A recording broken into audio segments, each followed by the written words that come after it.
Without any doubt, the Beast at Kings Island is a very weird roller coaster, not only in where it can rank for certain enthusiasts and general public, but the general history that went into making this masterpiece.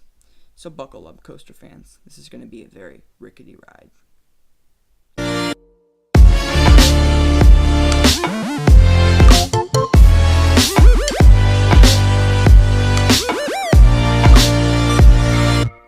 The Beast was originally going to be a similar clone of Shooting Star, a wooden roller coaster at Coney Island, Ohio, in the Hamilton County. In 1977, parks officials decided that to balance out the park, they could build something larger than Shooting Star in the southern corner of the park. They had ravines, hills, and gullies, and all sorts of other interesting terrain that could be helpful in creating the tallest and fastest wooden roller coaster at the time. They had over 35 acres to work with, so simply put, the only limit was their imagination. In 1977, Kings Island chose Din Corporation to manufacture the coaster.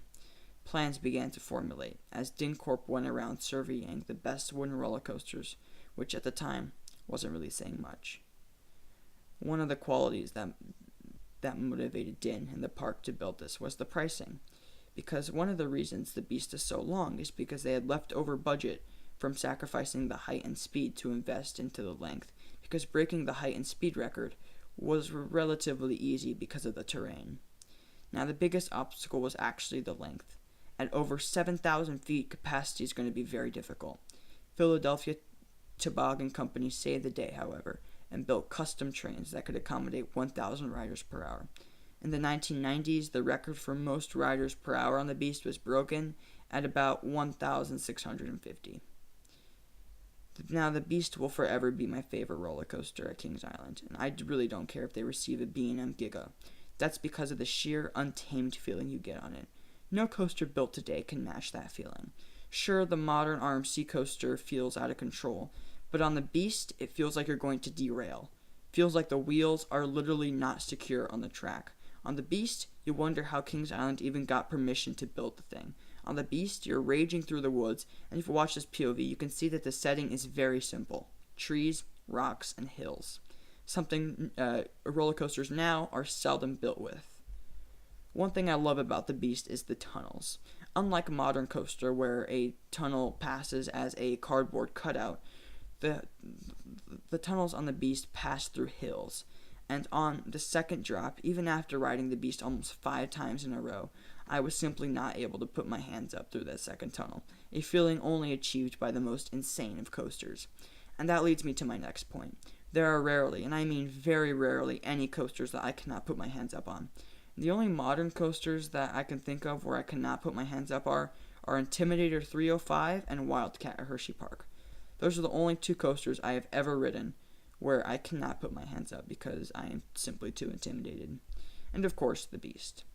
Another factor that must be considered when ranking the Beast is the nostalgia and historical factor. If you think about it, the Beast was designed on a whiteboard, not a 3D computer as they are today. The coaster was built entirely in-house using local wood, and it is rumored to be built by people who had simply no idea what they were doing. Put it this way, I wouldn't be surprised. Now, most people would prefer Diamondback or Mystic Timbers, maybe even Banshee, and that's totally fine, and I completely see why you could think that, and I respect that opinion. But let me tell you this. When I look for a good roller coaster, I am hunting for a couple of things. For one, I am looking for that feeling of not being able to let go, as I have described.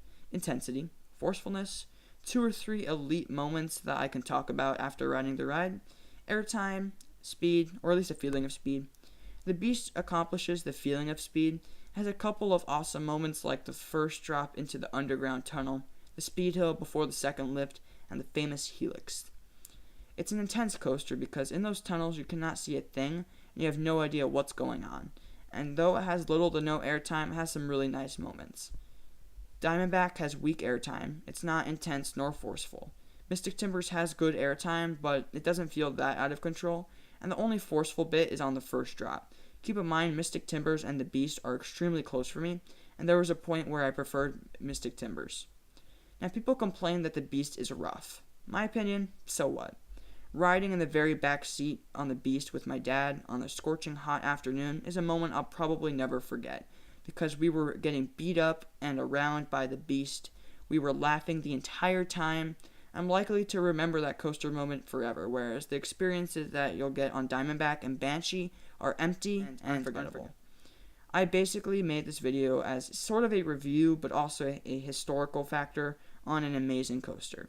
If we're looking at ride experience, this coaster is my number 19, so not too great. If we're looking at this through an engineering, nostalgic, fun perspective, then this is probably my number 1. I would go back to Kings Island just to ride this, even if there was a 5-hour line with drunk, high, and rowdy people in humid weather. It's such an amazing coaster through many lenses. Sure, Steel Vengeance might be a great coaster and all, but due to age and due to the wear and tear on this coaster, that out-of-control feeling can't be matched. I love the feeling of a good old classic Woody, and Beast is just like those Woodies, except it's over a mile long. Anyway, guys, if you actually watched the entire thing, then kudos to you. Be sure to like and, of course, subscribe if you like the Beast. I will catch you all in the next video.